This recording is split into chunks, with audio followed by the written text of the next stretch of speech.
İnnemel a'malu binniyat ve innema likulli imri'in ma neva. Ameller niyetlere göredir. Başka bir hadiste niyetül mu'mini hayrun min amelihi. Müminin niyeti amelinden daha hayırlıdır buyuruluyor. ızdırap.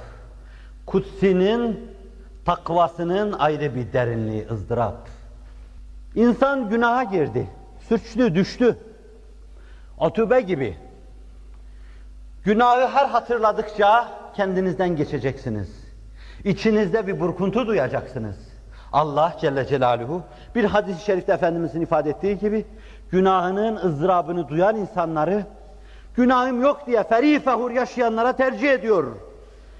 Eğer günah işlemeseniz, günah işleyip onun ızdırabını ruhlarınızda duymasanız Allah günah işleyen başka bir millet getirecek, günah işlettirecek, tevbe edecekler, sevecek, mağfiret edecek. Ya ibadi, kullukum dallun illa men hedeytuhu festehduni ehdikum.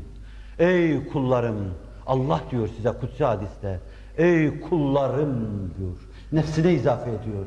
İltifata bakın. Ben böyle derken siz başınızın Allah'ın eliyle okşandığını hissediyor gibi olacaksınız.